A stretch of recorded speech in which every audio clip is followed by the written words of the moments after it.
Hello, hello. This is Miss Janice. I am coming to you again because I need to make sure that the lighting is right. Because I don't plan on going there. Let's see, get a little closer. This is Miss Janice sitting at the desk doing a natural hair care practitioner tutorial. I am your tutor. Let me see, how should I come on? Hi, this is Ms. Janice, your natural hair care practitioner tutor. I don't know. I'm, I'm going to keep feeling my way until we get it right. Okay, we're going to talk about definitions. And we're going to start, like I said, just talking until I just don't say anything else. We're doing 21 pages a day. I already did 21, but I want to do another 21 just to make sure that I know that it has to be done at night. Not necessarily at night, like dark night, but when the sun is not shining through the window and it's not getting the glare. Let you look at my hairs again.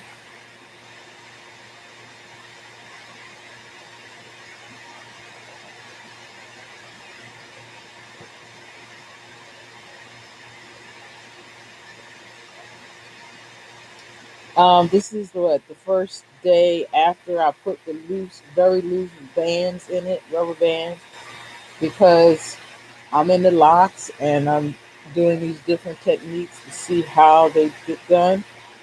I want my camera more in the middle. I don't want to be lopsided. I'm more over here than like that. So because I already did one already today, I don't have to worry too much about see how it looks when I put my chair under. I just want to be comfortable.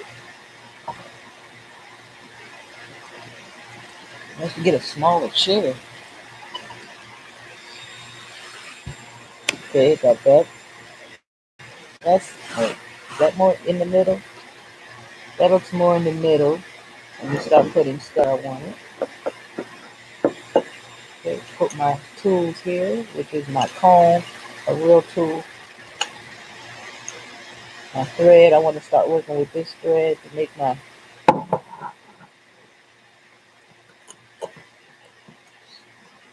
hair covering. Okay. Here are my buttons,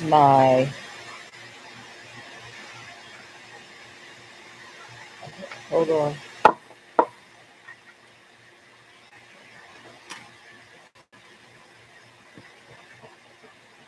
That's my light. Okay, how's that? Is that better? I hope so. Okay, we're going to be working with definitions today. I don't have a professional voice yet. I just know that I want to be myself. I want to laugh. I want to have fun. I plan on doing this for a while. And I want people to come to me to be tutored as a natural hair care practitioner. Um, I'm in Oregon, so there are times I know for a fact that after I get my license that I'm going to meet people down so they can meet me in person. Ooh. Okay, so let's get started. It is 3:59, and we're going to start with definitions right now. Low-level disinfectants, a chemical agent which has demonstrated bacterial, germicidal, fungicidal, and limited virucidal activity and is registered with EPA.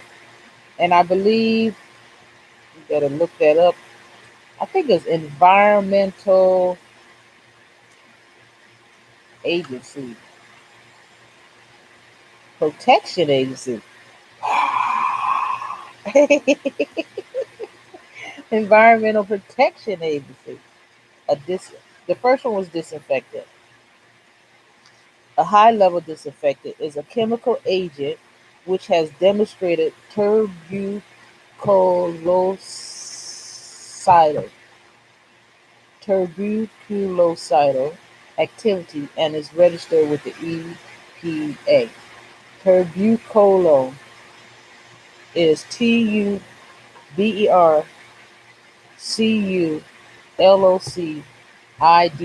So that is tuberculocidal.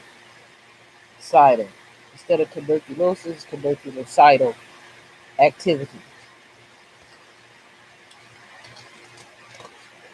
This definition: sanitizing container, a receptacle holding a disinfectant agent, which is large and deep enough to submerge the tool or tools or implements or portions thereof which are to be disinfected.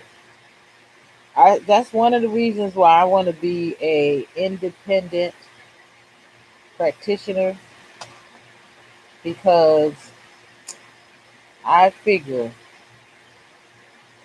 if I do what I do, I can have some say so about how I want to be protected. Because I kind of think, going to teaching at a school, tutoring at a school is going to be good, but I want the people that I tutor to still come online to see these videos.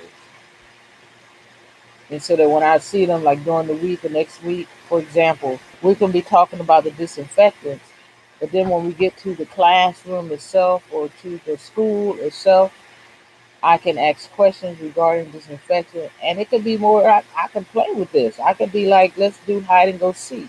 What's the name of the disinfectant that's under the sink? And then remember them and ask, is that a low level disinfectant or is that a high level disinfectant? What is a high level disinfectant? And one of the main things that you have to remember is that it says tuberculocidal. Hey, got it right. And the low level ones is a demonstrated bactericidal, a germicidal, fungicidal, and limited virucidal activity, and is registered with EPA. I was thinking of one of the ones that is maybe Febreze. I'm just saying.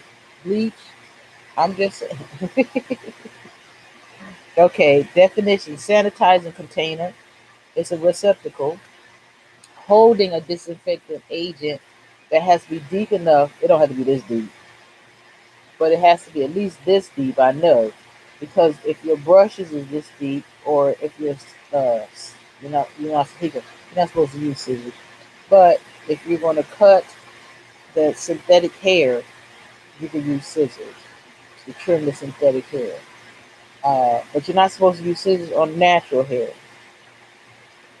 Okay, and it says right here, which is large and deep enough to submerge your tools or implements or portions thereof.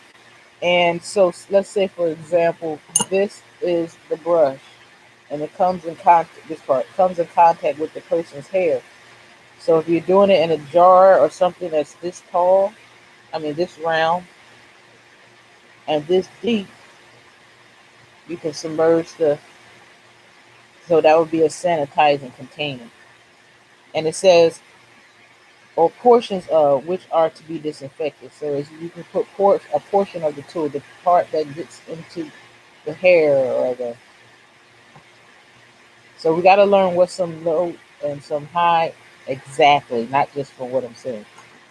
Because y'all know I'm most sure I'm wrong. But I was just trying to give you an example of what a high level and a low level disinfectant is. Okay, article.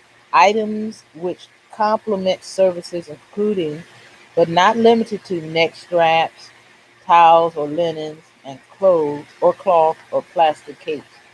My favorite is the dollar store. They have some plastic case at the dollar store.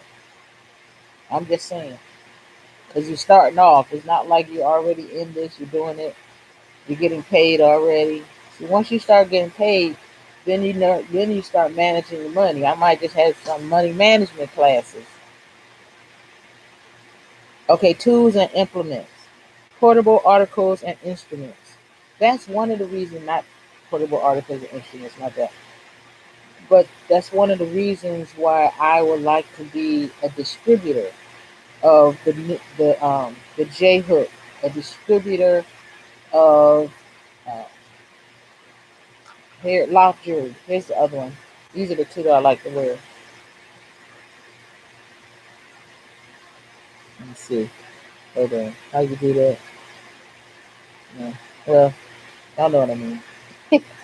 If you see me in real life, then I put one in my hair. Go. Remember, I was trying to show y'all, and I didn't really get a good picture. Okay, but think about being a distributor. Think about being distributing lock socks. You know, you get lock socks for, I don't know. They cost different prices. I give mine away free, and they normally cost $10. But I want the J hook to be noticed instead of saying you can buy a lock sock and I give you a J hook free. No, I do it the other way around because I want the J hook to be well known. I want the J hook to be famous. See, J hook. It's spelled J apostrophe HOOK. Tools and implements. We went over the tools and what some of the tools are. There are combs, brushes. I said my tool of choice is going to be the J hook, rubber bands, clips. I told y'all really won't need clips or rubber bands or anything unless you're doing this type of um, what do you call, what is this called? This is this right now.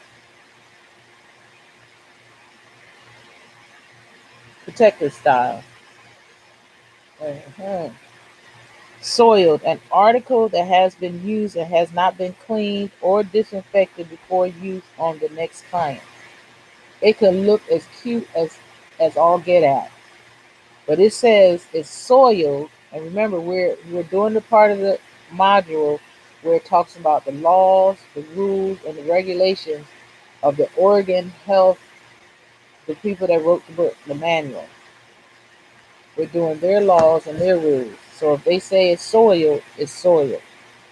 If they say it's soil, it's soil. That's what that means. They don't have to come and look at it and go, well, and put it under the microscope.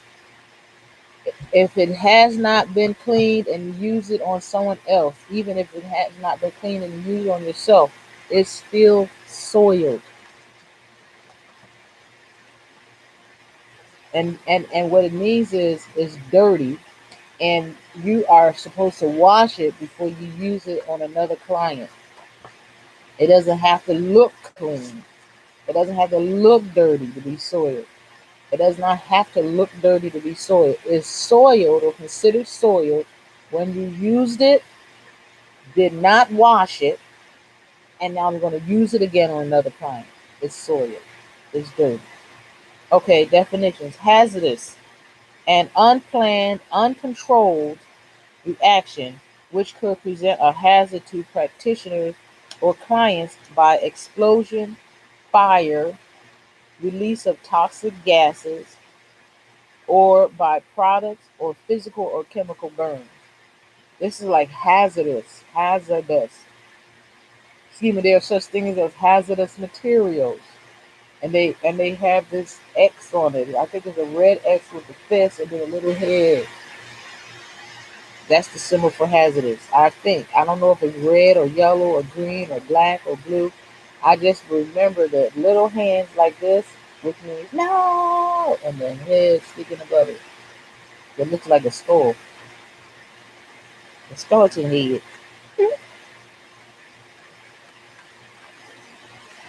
Definition: segregated in storage. Now check this out. Potentially hazardous chemicals and materials must be separated to prevent mixing with one another through leakage, spillage, or breakage. And one of the ones I'm thinking of is baking soda and I don't know. But I know it's baking soda and apple cider vinegar.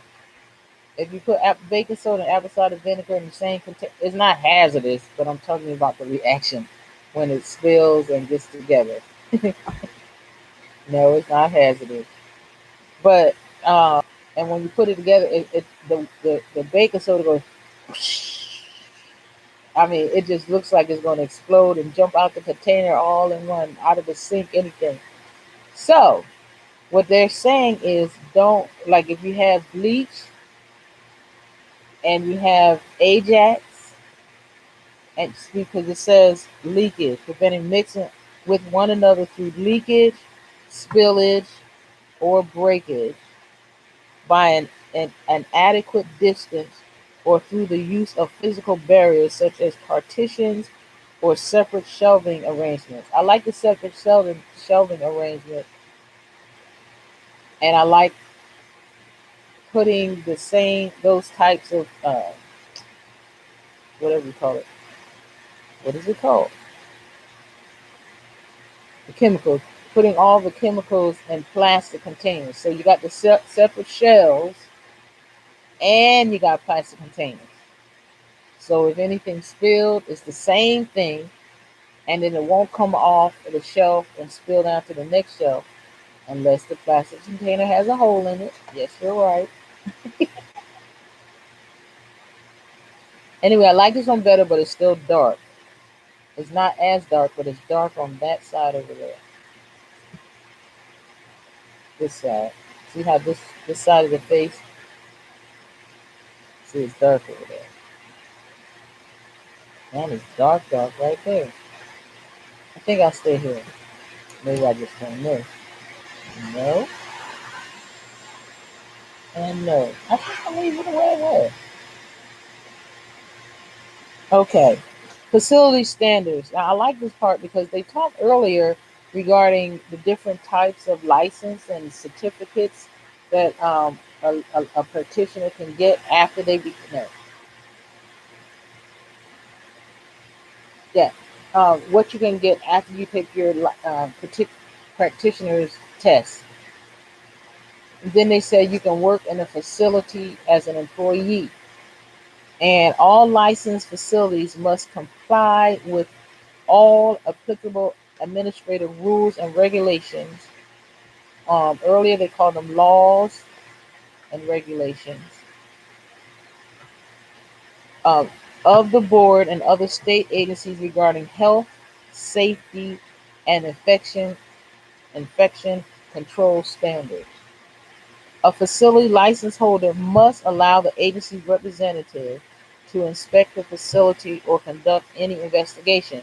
And I'll tell you that they're right here. This is and what they're actually saying is when someone, well, first of all, people have a well, it would be called a bad hair day if we normally call it a bad hair day if we're having a bad time with our hair. But as a licensed practitioner, a bad hair day could be considered as someone not having a good time in the shop or when they're in your hands, whether you started the hair or not.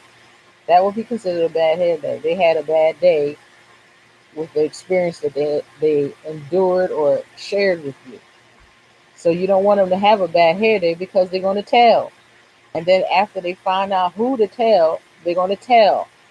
And then when they tell, it says right here, if you have a facility in your home, in somebody's basement, garage, wherever that facility is, wherever it is. Say, for example, you only do hair during the summer. The rest of the time, you are a distributor like myself, or you tutor, or see, I'm not doing anything with people. I'm just right here. But having a bad hair day, and you have your own license, excuse me, for your facility that you teach in, or that you instruct in, or whatever you do in, right? Okay. And it says that you are supposed to have your certificate with your, like, say this is it. Let's say this right here. Say this is my certificate. Okay. Now after you say that this is my certificate, that becomes where your certificate is, so people can see it, and then they know it's public. They can look at it. They can take down your information. It's not like you're gonna say, "Get out of here, don't take that." That's what it's up there for. And there's like a role when it comes to the organ health. There's like a not a role, but that information is kept of who you are. Like when I was a nurse's assistant, I I, I just was a nurse's assistant. I was learning to I was practicing like what I'm doing right now. I'm learning, I'm practicing. But once I became certified, I got a card that you're supposed to carry with you all the time. It's like your identification card, telling who you are and your numbers on it, and you have your uh, it's called a nurse assistant license, and it's every 2 years you have to get it renewed, and not only that, but you have to do some more training, some educational training to keep up your license. You have to go so many, I think it's 500 hours or more, and you have to prove it. So it's documented. You have to tell where you worked and what type of work you did. Or did you work in a nursing home? Were you a CNA two? Did you work in a hospital? Did you work in not intensive care, not intensive care, not intensive care? Yeah, that's intensive care, but rehab. Did you work in rehab or intensive care like that? It's documented. People know.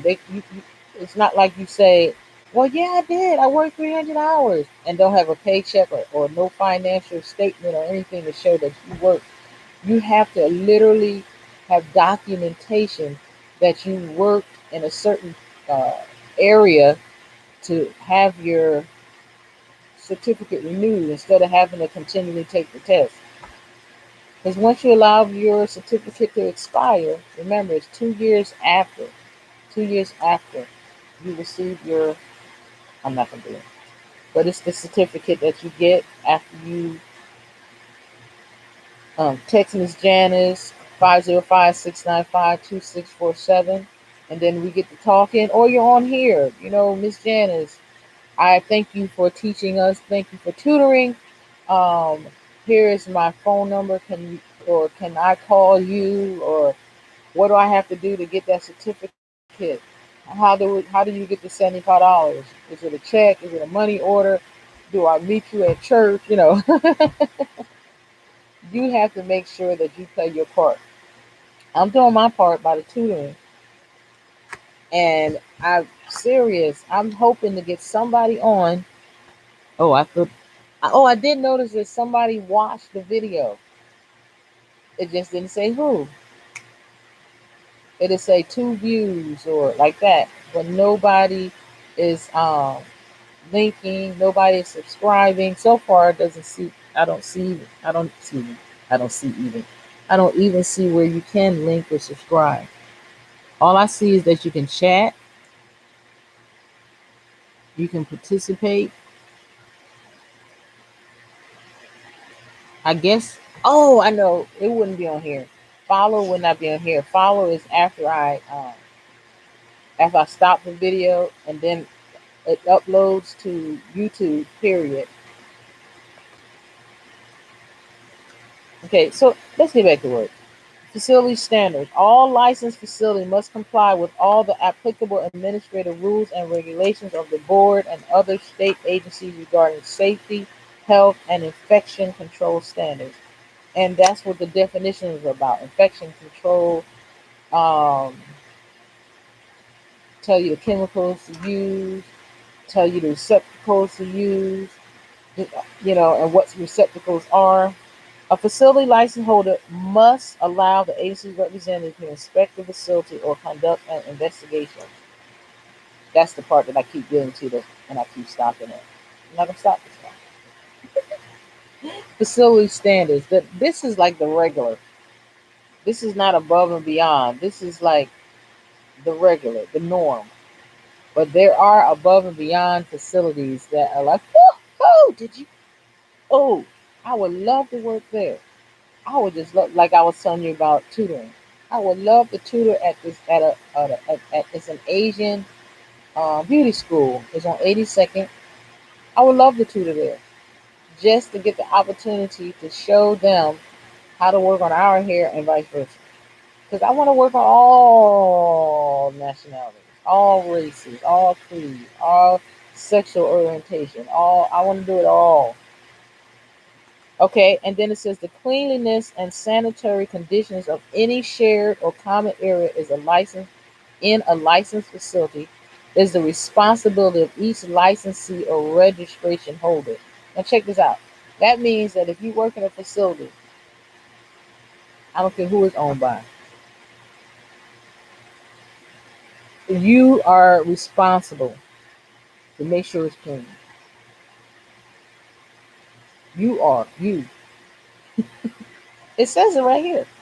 The cleanliness and sanitary conditions of any shared or common area in a licensed facility, license of the two words, licensed facility, what? Licensed facility is the responsibility of each licensed or registered holder, registration holder. And you become a registration holder because you become registered and you become licensed to work there. If you're an employee, you still need to show that you are a natural hair care practitioner. So that means that you can't go, Bob, Evelyn. It's like, I think I better leave because you're not keeping it clean, and I know I don't want to clean it. You see what I'm saying? You have to not only know the rules, but abide by the rules. And I'm not saying talk about the people. I'm not saying that. If you already know, I am not cleaning up. I'll clean my area and my area alone. But it says the cleanliness and sanitary conditions of any shared or common area in a licensed facility is the responsibility of or regis- each license or registration holder. See, we have responsibilities as natural hair care practitioners. Licensed natural hair care practitioners first because you got to learn the responsibilities, then you practice them. Then when you start working amongst other people, that's when you want to like decide I'm not working here. Mm-mm. This is the nice part about it. That's move up ability. That's managerable. managerable. Manageable. These are abilities of professionalism. You're not doing this so that the facility can go, oh, good job, Miss Janice. Woohoo, you always cleaning up after everybody. And no, you're not doing it because of that. That's why I'm trying to explain to you now. That's what you're supposed to do. And if everybody's not doing their part, there's either going to be a meeting or you decide I'm not working here. Not I'm going to talk about them. They're going to get no. That's not how it works because what you do is what will happen to you. So if you're going to anyway, you get the idea, right? Okay. Listen to this. It says all facility licensed and independent contractors. Those are the entrepreneurs.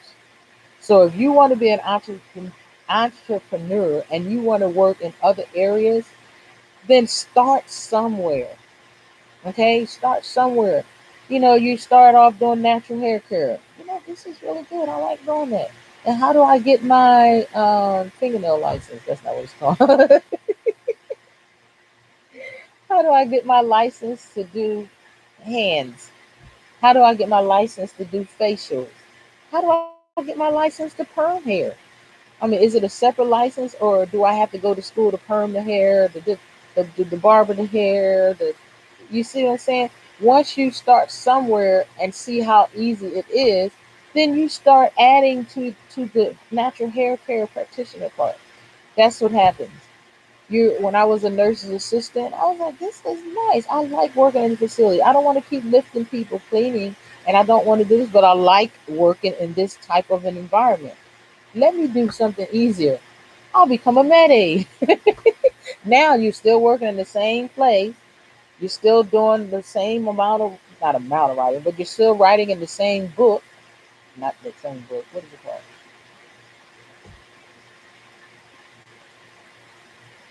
You're still keeping the same type of notes because you already learned that as a nurse's assistant. But now, as a med aide, your book is here separate from the nursing the nursing, the nurse's assistance part, and you're writing, a different on form still, but you're doing it in a less stressful way, less stressful manner. That's what becoming a natural hair care practitioner is all about. It's finding your niche in whatever area you like to do it. Be it working with locks, working with, you get the point. It's just that there's so many facets, and this is what this is telling us. Of all facility license and independent contractor registration holders will be cited for violation of the rules or regulations found in the shared or common area of a licensed facility. See, I'm telling you, just as soon, what is it called? Not as soon. Just get it in your head that if you're going to work in a licensed facility with other people, and if you're not the one willing to pay somebody to clean it up or to at that meeting, we're not doing our part. Everybody's, there's a meeting. Have a meeting. Don't go behind the people back. Oh, it's dirty here. And no, that means we all are dirty here because you see right here it says everyone is responsible. So, whoa, everybody is so dirty here. Nobody cleans up the bathrooms. Nobody sweeps up the hair. Nobody. And you would think that you would only have to do it in your area. No, it says all facility license and independent contractor registration holders will be cited. So that is not the time for. It's almost like I'm trying to explain to you before you get here and with your gloves on, getting ready to touch somebody's head. There's some stuff that need to be said. Well, before you even decide to think about getting cited, right now, decide what type of practitioner you're going to be. Are you going to be an independent contractor?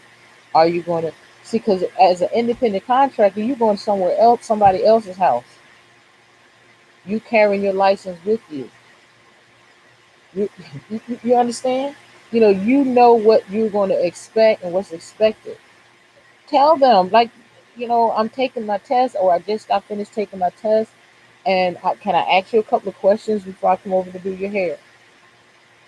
Because maybe somebody's visiting and they be like, you know how people get other people. Remember how when you were younger and they wanted you to fight, and they would somebody else that wasn't even the person that you were supposed to even think that you were supposed to fight or was even thinking about fighting. Somebody else totally don't even have nothing to do with it would knock the thing off your shoulder and go, oh, they knocked it off your shoulder. Me personally, when they used to happen to me, I was like, you did. But it's like that. Before you go in this, decide now while you're being tutored what you want to do as a licensed natural hair care practitioner and where you want to work. Am I willing to clean up after other people? No. Well, of course, you're not going to work in a licensed facility then. Because if Bob tells on Emily, who works the down the hall and around the corner, and the Oregon Health Board comes in, and you're there, you have to show your license. So be nosy, or is it called nosy? Be it, because you want to know what you're doing and how to do it right. Nope, 32 minutes. Standards for facilities located in residence. Okay, this is the one that if you decide that you want to work from home, it's a licensed facility located in a residence. It says, excuse me, a licensed facility located in a residence must comply with all facility standards, including having identifying house number and sign with the facility name on file with the agency. So, say for example, I want to be known as Lobster's Embassy, and I want people to come to my home to get their hair done. First of all, I'm going to have to comply with all the rules, all the rules, all the rules and regulations and laws that are in my module. Now, of course, there's going to be somebody in some part, Tillamook, Oregon, probably, or some part of Oregon that's going to mess it up and make more laws and more rules come. But for right now, these are the only laws and only rules we got. So hurry up and get your license and stuff before, like, you driving a car, before they start changing the rules and adding laws and crosswalks and barriers and street connection. They start doing all this stuff and they put a sign out. And didn't you see that sign? No, I didn't. Well, you get written up because you're supposed to be looking both ways as a driver. You getting in trouble for stuff that people did that they had to make a law. Well, hurry up and get your license now so that all you gotta do is just update or keep up with the new laws and the new regulations and the new rules. Okay. Now I want to be Lobster's Embassy at my residence. And since I chose to do that, that means that I'm going to have to get, like, and it's going to be a sign, and the sign has to have on it, and it's telling you what the sign has to say. A licensed facility located in a residence must comply with all facility standards. That's all the stuff I already read, including having an identifying house number and sign with the facility name on file with the agency. So you have to call them. How do I comply with this with your agency? How do I? Well, ma'am, there's a form 1099-742-876 that you need on file. I mean, they're going to tell you. It's not like you're going to call because the phone numbers are here. It's not like you're going to call and they can go, no, I'm not telling you. You should have called last week. When do you want to start? See, they have to tell you. If they gotta comply with their own rules that they made up, then we have to too. That's why they make up the rules. That's how come I was explaining to you about the Ten Commandments, those laws. It wasn't because people wasn't doing it. Those are the things that you have to stop doing to become like God wants you to become. Like thou shalt not lie. That doesn't mean like you don't know what a lie is and you never told one. No, that means that if you want to be like God, you're gonna have to stop. Thou shalt not steal. It's not like I don't know what stealing is. I have never steal. Steal. I gotta remember. No. You already know what stealing is. If you want to be a Christian or a follower of Christ or disciple, you're gonna have to stop stealing. Okay. And then there's tutors out there that will teach you what you're not supposed to do and how not to do it. I have a whole lot of laughing in me. I'm not gonna do it though. Let me get back to work. Okay, have an identifying house number and sign. And you see, we're already supposed to do that anyhow. Every house is supposed to have a house number on it. Every single last one. 5946, and then if there's apartment A and apartment B, you have to put a APT or /A, and then you have to make it seen so that when if there's a fire, uh, police or ambulance have to come to your house, they're not supposed to be going. Okay, now that's 5910. And that's 596. Huh? Or where's 598? They know it's that you're supposed to be seen. There should not be no and backing up with an ambulance because we can't find it. No, that's the same thing. That's one of the reasons why. And it's a law. You're supposed to. You want people to find you if something goes wrong, right? And you call them, which is very easily visible from the street and indicates the location of the facility. So these are things that you have to do. First, you have to know the laws, know the rules, know the laws, regulations. Then you start applying them. Okay, standards for facilities located in residence. These are some more. So they're just breaking it down for us. They want you to know that this is being professional. If you go according to the rules, the regulations, and the laws, you're being professional. But you want to do more. You want to do above and beyond what is asked. You don't want to come to work sleepy, crust still in your eyes. If you're going to work on people's hair, you want to look, hair gorgeous. Hair gorgeous. You don't want to be late. You want to be punctual. You want to be on time or before time. Uh, uh, One of the things I like to do during the summer months is to get up early and to turn the air conditioner on, right? I don't even like air conditioning. It makes me cold. And but nobody can complain. Nobody. If I didn't show up. If I didn't show up to turn the air conditioner on, nobody can complain. Nobody. Because that means, why didn't you do it? They can come and say, "Oh man, why didn't I start coming early so I can start turning the air conditioner on? Or why did I think to call Miss Janice on the Saturday to see if she was going to do it? Or why didn't I see?" They can think, but they cannot get upset because I don't like air conditioning. But I purpose it within myself to open the door early and to turn the air conditioners on every floor. Turn the lights on, turn the alarm off, blah, blah, blah, blah, blah. See, nobody can complain because as soon as it got a little cold, even to me, you know, you think I got up early? I did not. And the first time I did not get up early, should have let the people know, oh, she might not come tomorrow either. She might not come next Sunday either. Okay, let's get back to work. Standards for facilities located in residence.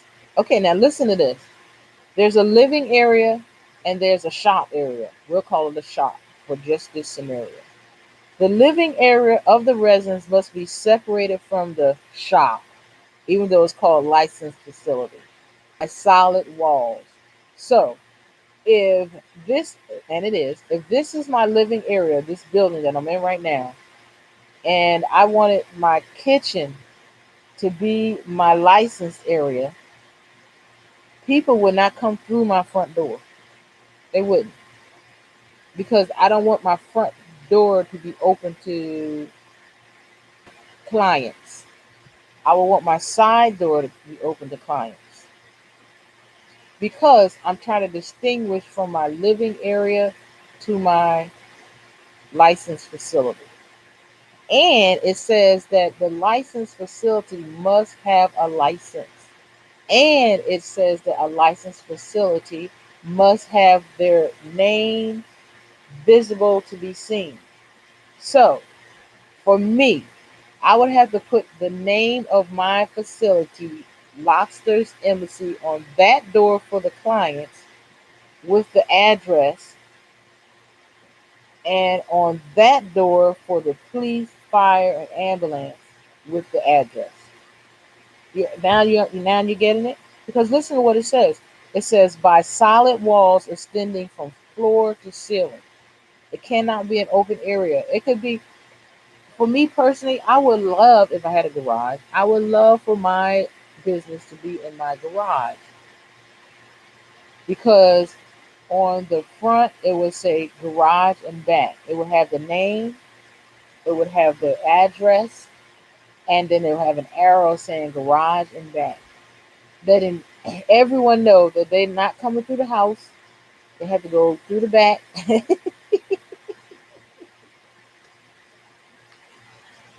and reach the garage. Oh, let me read it again without any interruptions. The living area of the residence must be separated from the licensed facility by solid walls extending from door to ceiling, with any connecting doors kept closed while the facility is in operation. So, of course, y'all know, like I said, I will only be working doing hair in the summer. Because if it was in my garage, I would only be working doing hair in the summer.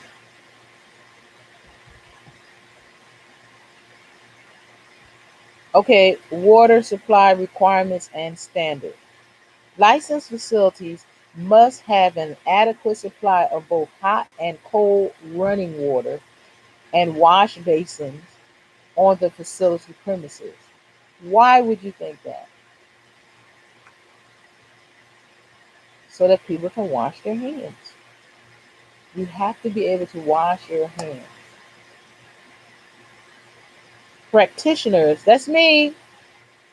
Okay, you must have immediate access to a supply of hot and cold running water.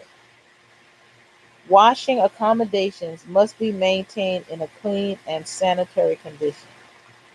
What is a washing accommodation?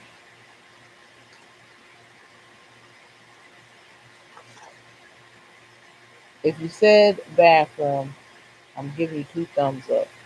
Water supply requirements and standards. Okay, so now there's rules, there's regulations, there's laws, and then there's standards. Rules, regulations, law, and standards. And the reason they're called standard is like this is the minimal, this is the least you have to do. It says all licensed facilities must have hand soap or similar cleansing agents available. See, that's the least. You have to supply these things. You have to have a bathroom.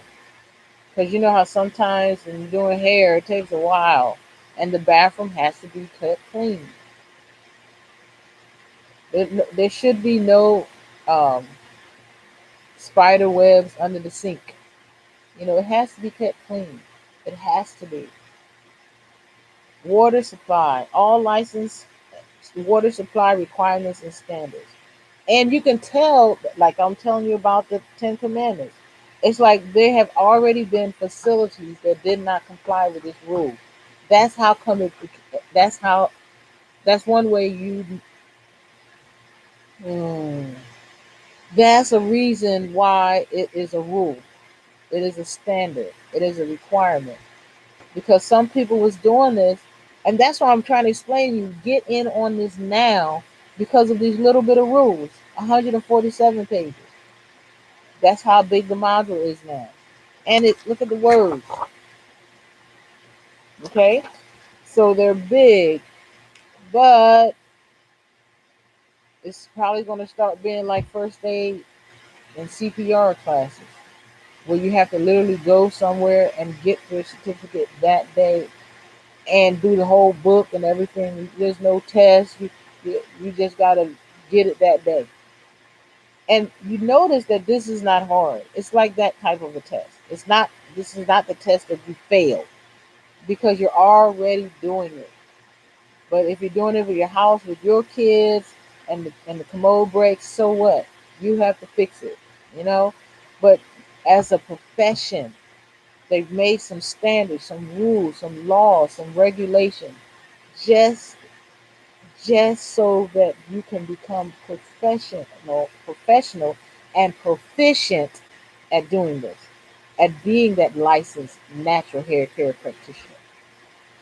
Okay, so it says individual towels of cloth or paper must be available. Now I'm gonna tell you why.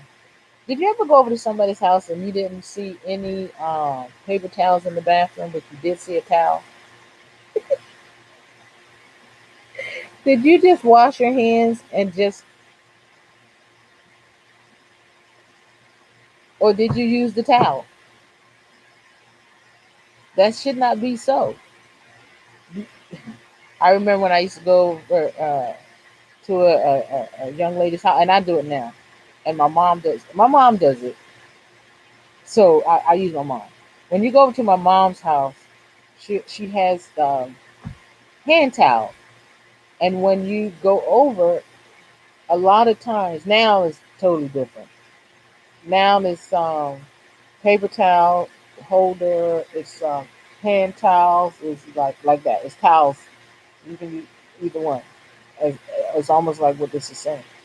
But she would go into the the linen closet and give you a hand towel. Literally. I mean, you had your own personal hand towel, and then you feel like so bad almost. It's like, um, What do I do with the hand towel? Oh, just put it in the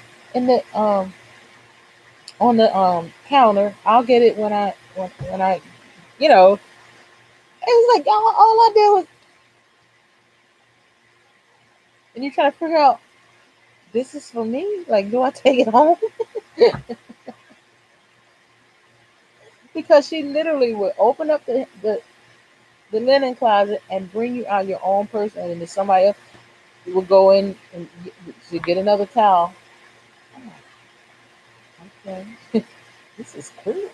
Anyway, water supply requirements and standards. Now, for this one, it says air blowers for drying the hands may be substituted for towels.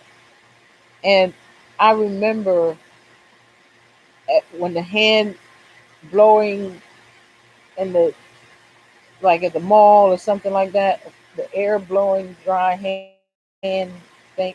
What they call it. Blow drying your hands dry, or blowing your hands dry. I remember when blowing your hands dry first came out. I would use the seat cover, the toilet seat cover. I still would get one because I was so used to drying my hands.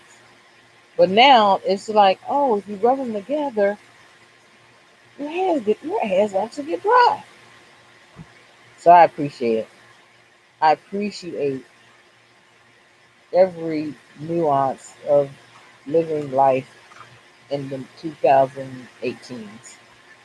Okay, let's do the use of bar soap or common towel is prohibited. And let's go downstairs. Okay, we're on 119. What time is it? I have about 9 more minutes. I think I must have got too many pages out or something. Floor surface. Remember when I was talking about that licensed facility? And then it was talking about how you had to have it covered with walls and floor and ceiling. You have to have, it has to be not a residence. It has to have a number on it, an address. It has to have an address.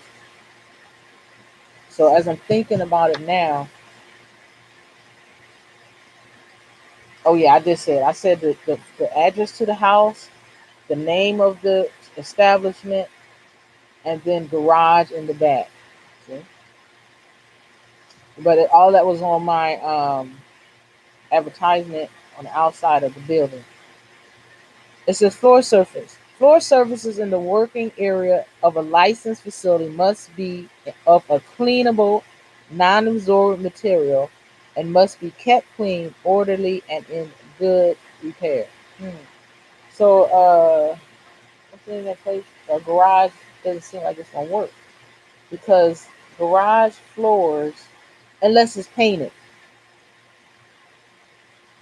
there's some facilities. I mean, some garages that have been turned into bedrooms, and they put like either linoleum on the floor, painted the floor like that. So unless it's painted, because then it's like 6309 A, 6309 B, and then you be like, where's B? Where's B? It's the garage. It's over there. It's the garage. Look, I even see a little teeny mailbox. Okay, walls and ceilings. Walls and ceilings in a licensed facility must be clean and free of excessive spots, mildew, condensation, or peeling paint.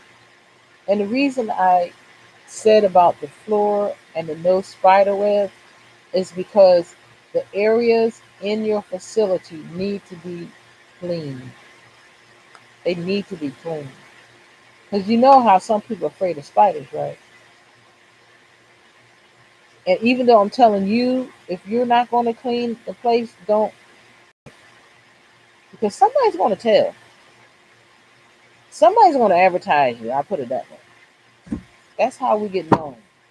It's by being the best version of ourselves that we can be. Pets in facilities. I like this one. Pets or other animals must not be permitted in a licensed facility at any time, except These prohibitions does not apply to trained guide dogs for the disabled, sightless, or hearing impaired, or to fish in aquariums. It says all pets or other animals must not be permitted in a licensed facility at any time. This does not apply. I think I'm always gonna get a kick out of that one because as soon as I read that first one, I was like, well, what about? Oh, we got about it. Towels or linens. Clean towels or linens must be used for each client and must be stored in a clean area. All soiled towels or linens must be stored in a closable container after each use.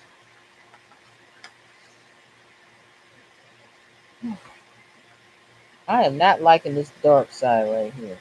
The dark side. It's like sticking to the right. Oh no, we don't have that many more pages left. Towels and linens. I already started that.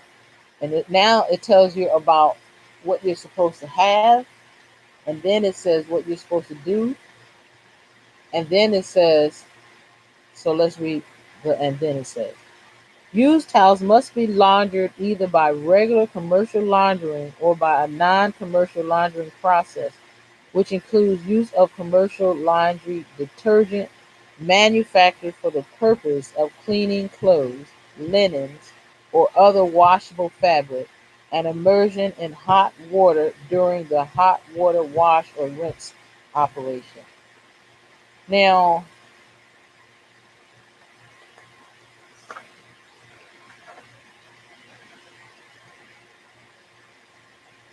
how can I say this? As you're being tutored and as you are considering becoming a licensed natural hair care practitioner, I'm always saying how you should choose what one you want to be. Do you want to be an employee? Do you want to be an independent contractor? Do you want to be like a tutor? What type of natural hair care practitioner do you want to be? Do you want to do hair only? Do you want to distribute? Do you want to work in the environment of the natural hair care so that you can, learn some pointers? I mean, me personally, another thing, even as I'm thinking right now, I, as a licensed natural hair care practitioner, would enjoy cleaning. Uh, oh, I can't think of his name. It's a shop on Martin Luther King, Geneva's. Do you know how long Geneva's hair styling? I know personally since like 1981. They've probably been there before then, but I know personally that it's been there for a while. Geneva's. So, as a natural hair care practitioner, that will be a key to get into any shop to clean it. The professionals, the high paying ones, all that. And as a natural hair practitioner, I will be able to have my own chair just to sit in to make hats. Because I want to be a distributor to see how that looks. I want to do the natural hair care, the locking of the hair, not locking, the upkeep of locked hair as a natural practitioner. I mean, you have so many choices to decide from. What do you want to do? Who do you want to be like? And I want to be like myself, but I also want to be able to distribute. I also want to be able to make hats for those who wear locks or for my customers. I also want to. Okay, so when you get to this part right here, which includes use of commercial laundry detergent manufactured for the purpose of cleaning clothes, linen, or other washable fabric, and immersion in hot water during the hot water wash or rinse operation. What that's saying is hot water. Why you have to have hot water? Because when you wash, oh, when you wash, you want to make sure that that standard of washing and a certain degree hot water is available. Is available. You don't want someone coming a little bit later and saying, "We don't have no hot water." See, that's not right. Yes, the hot water can go off. Yeah, yes, but not because you didn't pay the bill. See, you want to be the one who controls the establishment, controls the environment, controls the circumstances of the environment. You want to be that person, but you don't want to be that person like, I don't know what to do, because you know stuff is going to happen. So you make sure that you know the different ins and outs of the standard. These are the standards. This is not the over and aboves. These are just the plain old standard, what every licensed shop should have, what every facility should consist of. There should be no uncovered trash cans. There should be no um, using, well, I took this off of this one person and now you're ready. No, even as a barber, if you ever went to the barber shop, you notice that they would, when they take off the little covering shawl, let's not call it shawl, let me call it a shirt, cape. When they take off that material, they literally take it off, shake it on the floor, like almost like, and then they put it in. You get to see them put it in the receptacle. Receptacle. You get to see this. And so that's why I'm telling you, be professional about everything. If you're going to shake it out, and fold it. I fold everything. I fold an outfit today, and then got a gallon Ziploc bag. It was a shirt, an undershirt, and a long pair of pants. I got out a Ziploc bag. I folded up so little, got out a Ziploc bag and put it in there. I mean, I'm serious. Let every single thing that you do be like a moment. I remember I used to have my clothes washed, laundered, and the person that laundered them didn't know that they were dirty. Well, I'm grown, so it's not like I'm gonna play in the date, but didn't know that they were dirty, and they had because they were folded. And she's like, "Why don't you fold your clothes and put them in the dirty clothes?" I was like, "So I can have more room." She's like, "Oh." I'm just saying, be so good at being a licensed natural hair care practitioner that your name is spread abroad. I mean, your name is spread abroad. That's how good you are. That's how good you're going to be. And then the thing is, and you get better. If you start off up here, there's nothing to do but get better and find out. This is a job that I can teach. This is a job where I can sell items that I make. This is a job. This is a lifestyle of adventure. I can travel with this. Let me go to New York. Let me go to, and then the nice part about it, you can go there and then find a job. Can I sit in for an hour? I have a, can I use a chair? I mean, I have a cousin that's a makeup artist. No, what does she call herself? She doesn't call herself a makeup artist. Well, she probably does, but when I'm thinking of makeup artist, I'm thinking of putting stars on your face. I mean, she can do that, but she does like makeup for the cover of like Ebony or Jet or those type of magazines.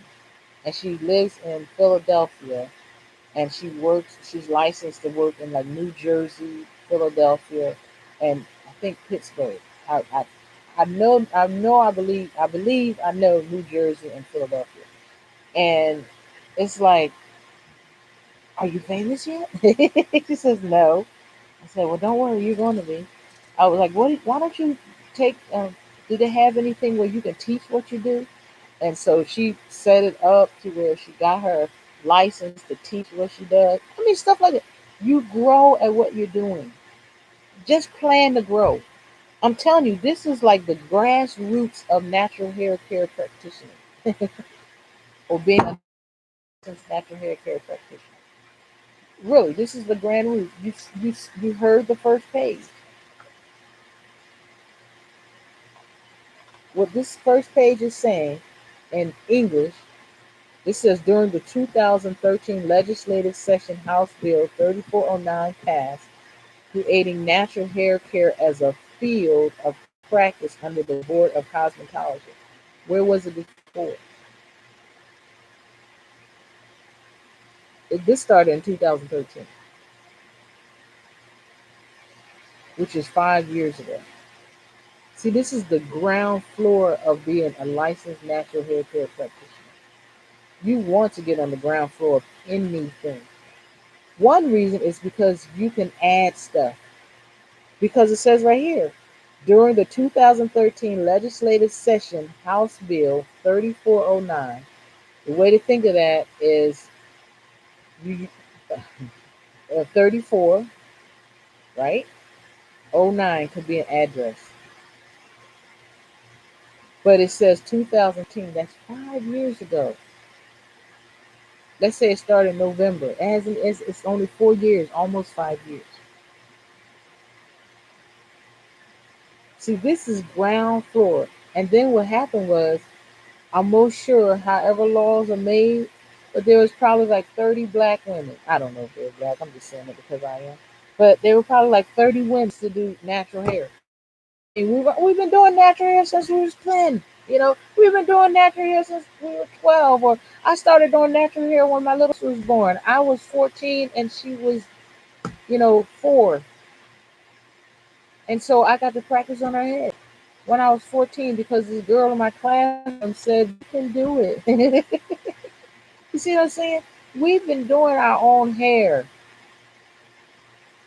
And so now we get the opportunity to set up laws, a field of expertise.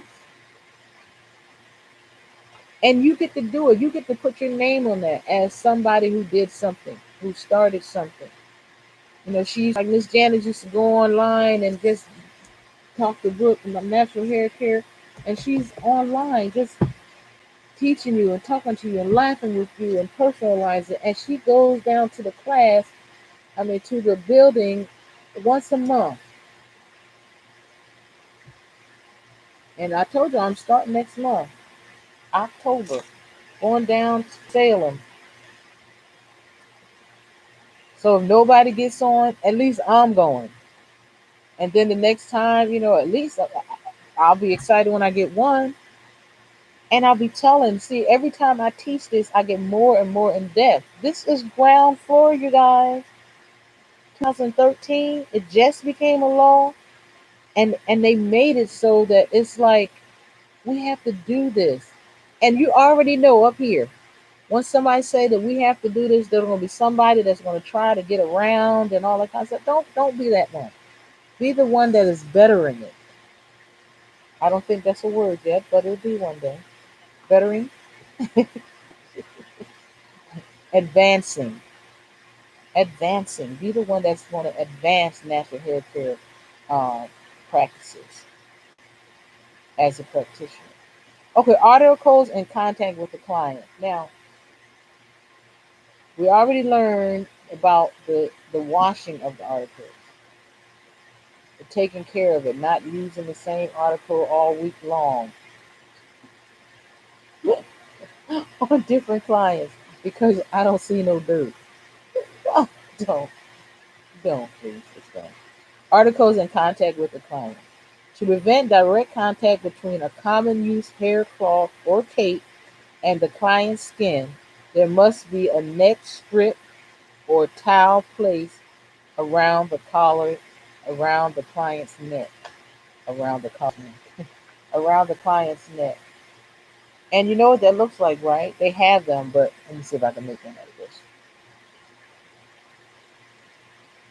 Might not be long enough, but it might.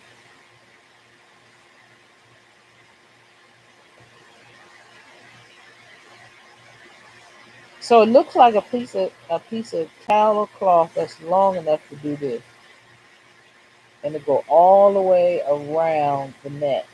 And then after you get that around the neck, you get the cape, you put that over the white thing, and the white thing is called,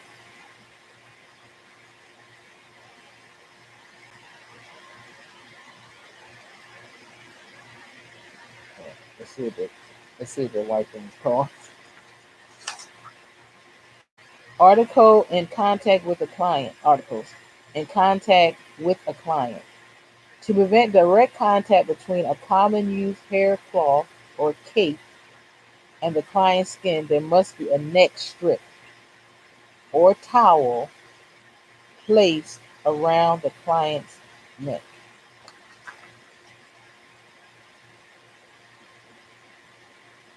Let's do it again. Neck strip or towel. Okay? Neck strip. Way to remember that is neck. I would probably be like neck cloth or towel. No, it's not neck cloth. But that's what a towel is. Articles in contact with the client. And it makes sense. It really does make sense. Because a lot of times the client feels better when you add that extra protection. So if you go to a place and you see somebody take the neck strip off, be like this. I mean, take the cape off, then the neck strip, throw the neck strip in a closable receptacle, and then shake the thing off, and then hang it on the back of the chair, and then wait for the next client to come, and then just put a neck strip on. That's still no, because that cape is soiled, even if it is black. It's one. If you have 10 clients, that means that you should have 10 capes. According to this, that's why I'm trying to explain to you that when you do it, you just open a pack of cakes from the dollar store and let the person have a little turn. Do you want to cut off the hood or you want me to keep the hood on? Do you want to take the hood with you or do you want me to throw it in the trash? And then cut the hood open and turn it around backwards. Take the hood yourself, open it up, figure out a fancy way to do this. Put the opened up slitted hood around the neck. Tie it, put the cape on backwards, pin it, clip it, hair clip it, tie it. What was the name of that clip? Oh my goodness. What is the name of that clip? It's the one that used to hold a little bit or a lot of hair. See? I mean, we should know this stuff, right? Tools. It's a tool. Clips. Look, I changed the page. Tools, clips. Now let's see what the name of the clips are. Nope. That's combs. Nope. That's another set of combs. Nope. Pick comb. That's another comb. Long clip. Come on. I couldn't think of that. I said clip, but it just seemed like it was something more. It's a long clip or a butterfly clip. And that's what you use to hold it on with. It's not that they're going to go, what? At the dollar store, they know they'll be confident that you be taking your job serious. I'm telling you, $10 to start. Your first 10 clients, that's $750. But be proficient at what you do. I'm serious. Be proficient at what you do. Okay? Articles in contact with the client. All items that come in direct contact with the client's skin that do not require disinfecting must be cleaned. If the item cannot be cleaned or disinfected, it must be disposed of in a covered waste receptacle immediately after use. Now, what I need to do is I need to find the one that says soil. And the reason I need to reread that is because I'm hearing,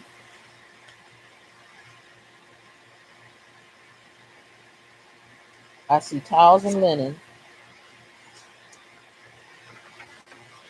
Used towels must be laundered either by regular commercial laundry or by a non-common, non-commercial laundering process, which includes use of commercial laundry detergent manufactured for the purpose of cleaning clothing. So it's saying that you don't have to take it to a professional cleaner, but if you have if you have a washer and a dryer, hot water, cold water, you have to use disinfectant, detergent, laundry detergent manufactured for the purpose of cleaning clothes, cleaning laundry, linen or other washable fabric, and immersion in hot water during the hot water wash or rinse operation. We call them cycles. To prevent direct contact, this is the one I need. I'm looking for the one that the definition of what soil means. Because it doesn't say it has to look soil. It's considered soil when one person uses it. When one client uses it, you don't put it on another client. That's why I keep recommending. I mean, I know they have them at more places than the dollar store, but I'm just telling you how important it is. I'm trying my best to uh, get it across the importance of not cross contaminating. You do this. If you do this, and see, they'll know that this is not the same one. Because if you get in the habit of, you know, do you want me to cut the hood off? Because what I usually do is I usually cut the hood off, and then I cut the hood itself and make a neck strap. Then I cut a slit in the poncho and put it on backwards. Because you're asking, do you want your hands in or out? So I put it on backwards so that, and use what's the name of that clip? A long clip or what's the name? Butterfly clip. Thank you, Jesus. A long clip or a butterfly clip to hold it on. And then, like I said, when you get done, they know. Do you want because people laugh at you, go, oh, you using that. What? My clients know that they are sanitized. My clients know that I'm always using clean material. My clients know. You want your clients to know. I'm getting, sometimes I get laughed at. Sometimes I get laughed at for using these, but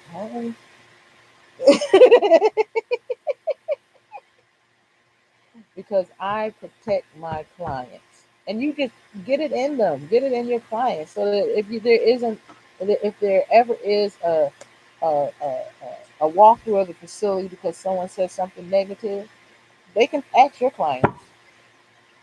They come to your clients, not Miss Janice. No, I remember this one time everybody was laughing at her because of what she uses to put around her clients. And she does me and she talks me through everything. That's the way she is. Miss Janice is 100% on the point. If I can give her 110. And some places I was reading where you have them to do a checkoff list on you. How is my service? So that I can keep notes. Because for a fact, I'm telling you, 2013, this is only 5 years old. This natural hair care practitioner license is a 5-year license. It's in the making, and we're the ones that are making it. So when you become the best at being a natural hair care practitioner, and you become the best, I know, I already know for a fact because I already started it. When after I do my clients' hair, I give them a lock sign. I literally give them a free one. They don't even get to choose what color. and I give it to them so that they can advertise for me. Wow, where did you get that from? Well, I have a personal national hair care practitioner. They be like, you have a what? You know how you have a personal trainer? Well, I have a personal natural hair care practitioner. She does things like massages my scalp. She, she. I'm telling y'all, just become good. Treat them the way you want to be treated. Anyway, there was this check off list, and I was trying to think where it is, but I must be almost to it or something because I haven't seen it yet. And I know I read this book. I mean, this module. I know I went through the module before. So. Okay, articles in contact with the client. All items that come in direct contact with the client's skin do not require disinfecting. That's why I wanted to find the one about soiled clothing. Because some people will think, this doesn't need to be. I mean, I'm just literally seeing it. Someone shaking it off, and because they had the neck thing around them, they're gonna think that's it. But see, the cape itself, it gets on their arms, it gets on their, how some people wear short sleeves, and then they get under the cape so that their clothes don't get wet, so they don't get like that. I actually see somebody just putting this on, taking this off. What is it called? Neck lining, neck liner or cloth. Anyway, I just see that happening. Okay, so it says if the item cannot be cleaned or disinfected, it must be disposed of in a covered waste receptacle immediately after use. And that's why I would like to use, or I recommend for you to use the capes that you get from the Dollar Store when you're starting out. Oh, hair pieces. I forgot all about hair pieces. During the trying on, oh no, I didn't. No, I didn't. Because I was thinking of, remember, go to Mid K and get the 100 plastic head caps to try on my hats and to try on my lock sock. Well, you don't get to try the lock sock. You just have to buy it, and I pick out the color. During the trying on of a manufactured hairpiece, that portion of the head which comes in contact with the hairpiece must be completely covered with a disposable cover. And I remember that when I went to try on a wig. I said they kind of like when I went to try on a wig. All used hair goods must be cleaned according to manufacturer's instruction before resale and marked as used. So I guess we won't be doing hair pieces. I mean wigs, huh? Oh, I saw some refuse or refuse and waste material. Okay, the last waste material we learned about is hazardous waste, and the definition of hazardous was, I can't remember. Only thing I remember about hazardous material is that you're supposed to put it on shelves, or I recommended that you put it on different shelves so there won't be any spilling, any leakage, and it coming together and uh, making fumes, or like I was telling you with in regards to peroxide and not peroxide, apple cider vinegar and apple cider vinegar, yeah, and baking soda. It goes. So instead of having to deal with that, I suggest that you put it in not only separate shelves, but plastic bins and dollar store. Dollar store. Dollar store. I mean, you really want to get good, so let's get good. Let's become professional together, okay? Refuse and waste materials. All waste related to the performance of services must be deposited in a covered container to avoid the potential for cross contamination or of expo- through release of or exposure to. I said for release for or anyway, you heard me. Release of or exposure to infectious waste material. So you don't want any cross contamination or anything. And remember the EPA.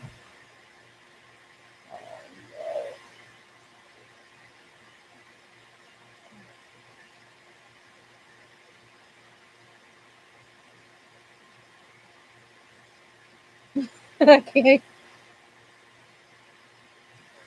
Something protective agency. Eh. Anyway, well, we have until October. But what I was going to say about it is the rules, talking about waste, talking about, like what is waste, talking about what is the chemicals that you use in your shop, what is all that, right? Some of them will say, or some chemicals will let you know. It's like medicine. We're not doing medicine, but it's like medicine. Some people you can't give like one medicine and another because they're allergic to it, right? So some things you don't want to have in your shop because it's a potential allergic reaction, and it talks about that. But now that I'm getting to the refuse and waste material, stuff that goes in the trash, it tells you what type of trash it has to go in. So just keep covered containers in your facility. Just make sure that all of the containers are covered. Somebody coming with a cold, and you just don't want them to throw it in there because somebody can knock the trash can over, and it will readily come out as compared with a covered container knocked over and nothing comes out. Maybe the top just comes off like that. Refuse and waste material. Waste unrelated to performance of services must be deposited in a waste disposal container. Containers located in the reception area which do not contain waste relating to performance of services are exempt from having covered. Why have to remember that rule? It's almost like you will remember if you try to just have all of the containers covered. Because you don't want germs getting in. Maybe the receptionist has a cold. Uh,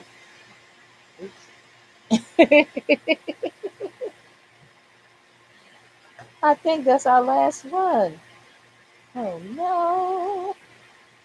Anyway, that's our last one.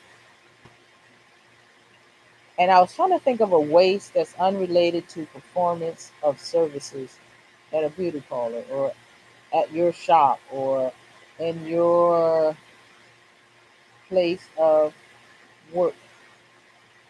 What is that called? Where your clients come and get their hair done.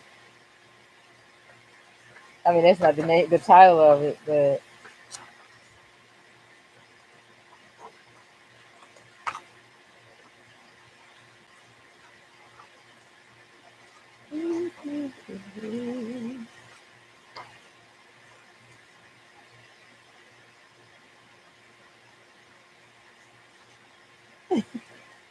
I'm back at Pets and Facilities, walls and ceiling. I'm not gonna look for it.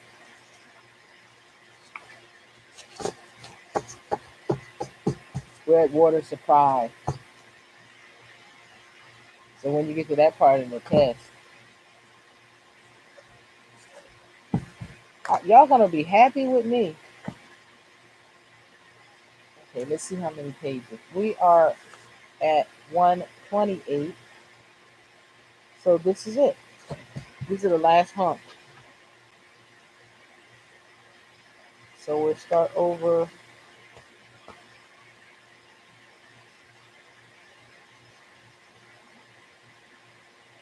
Did I read this? It says examination requirements. It says print and complete the attached certificate of completion, which is this. This is what you're calling Miss Janice for, texting Miss Janice for. And it says you put your name on it, your signature, and the date of completion. And then you have 2 years from the date of completion to take this examination. But you'll take it before then. Because I'm planning on going once a month. I just haven't figured out when I'm going yet. So we started before September the 1st, because yesterday was September the 1st. We went through the module and everything, and now we're going through it again. So I might go, I don't know. Okay, you obtained the natural hair care certification application from the agency's website. It tells you the website.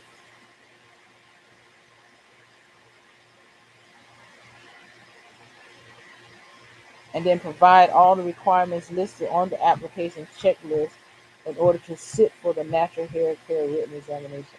I don't think I read that because I'm just seeing that. So let me go there tonight so that I can have it tomorrow.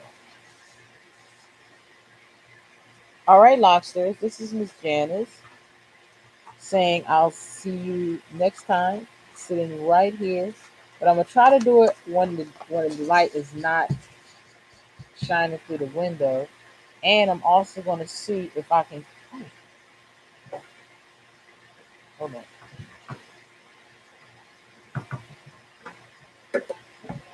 I'm trying to get the desk lamp. Maybe I'll put the desk lamp on this side and turn it on behind the what is this called? The computer. This side of the face won't look so dark. Because even when I did like this, see, I got darker.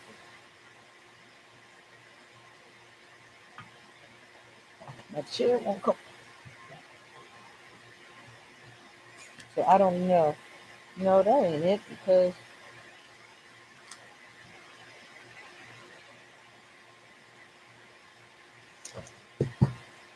see right here, it says the outer surfaces of waste disposal containers must be kept clean. That means when I go to work tomorrow and clean the church, I have to make sure that the outer containers, the cord is stuck. Why I have to, while I'm doing all this extra movement.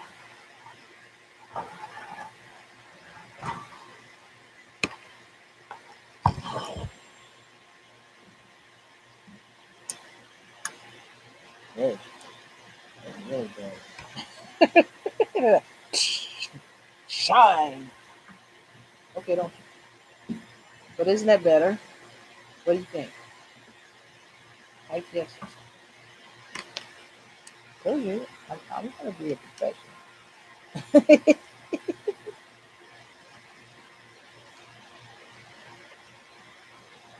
Oh, right. Okay, that's better, but I don't want it in my eye. So I'm gonna put it up like this. Sit back. Is that better? Or should I turn it this way? No, that's a bit dark. Should I turn it this way? It's shadow. Oh, come on. Whoa, that's not good. Can you stick it in the seat, right? Yeah.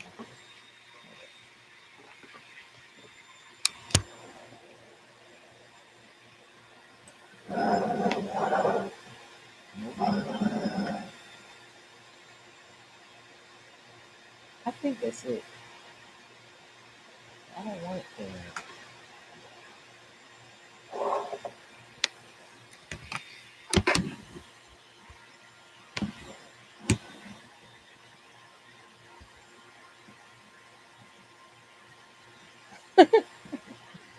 Help.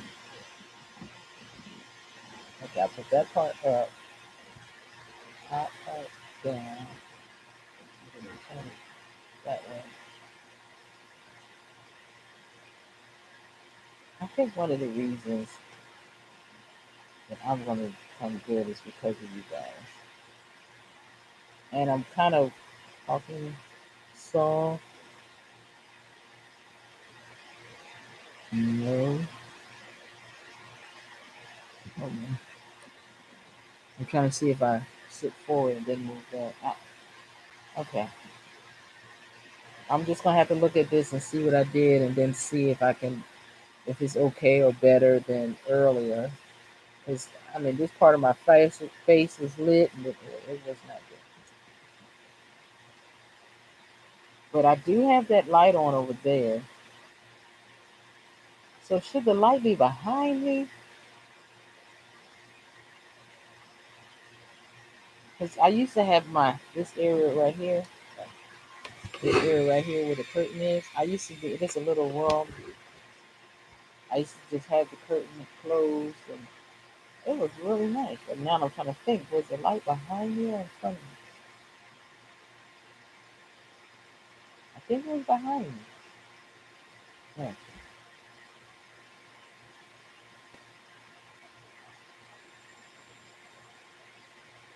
hold on. I did tell you a second.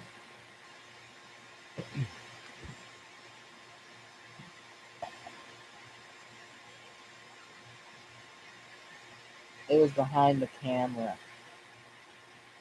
I just sit it behind the camera. So it's in the right position. Okay.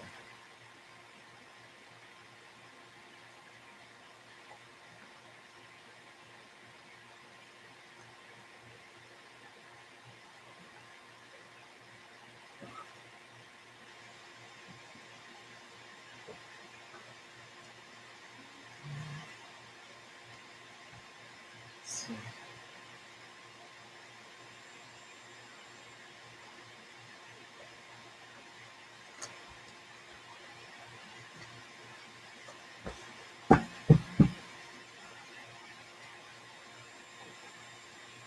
I'm actually putting the,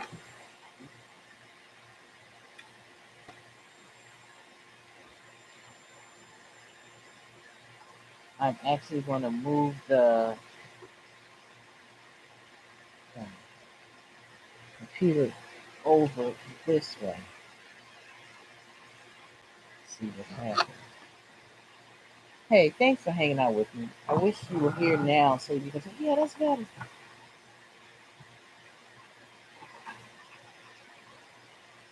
I'm noticing that the sound is better though.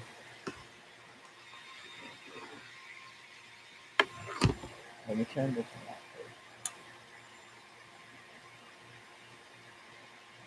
off.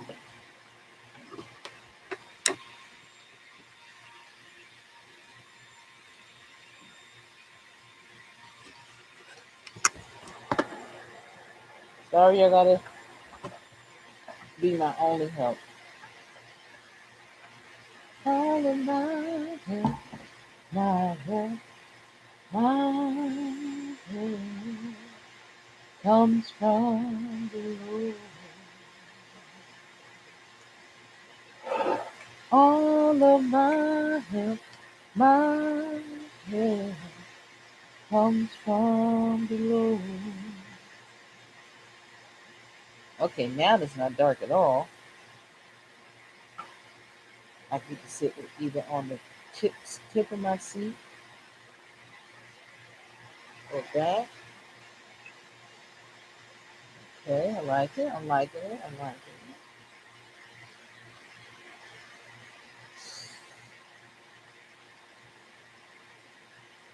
Okay, so it has to be behind the camera, but I still want to do it at night. Okay, so I got it behind the. Oops, sorry. Got it behind the camera. Let's see what happens if I turn the light on. Good. So I did that right. And it's nice. It's not nice and dark outside. It's dark. Dark outside.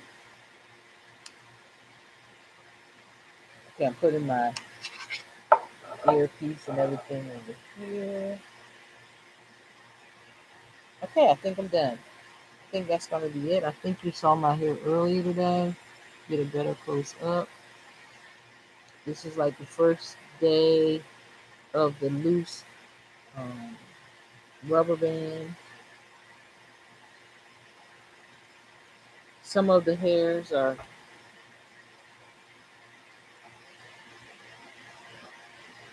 some of the parts are going away faster than others.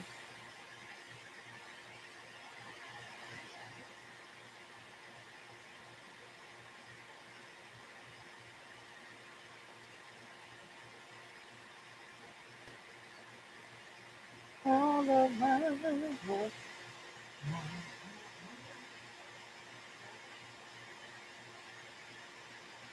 Okay. Thank you. I'll see you tomorrow with some more information about natural hair care practitionering. Natural hair care practitionering. Okay. I'll talk to y'all later.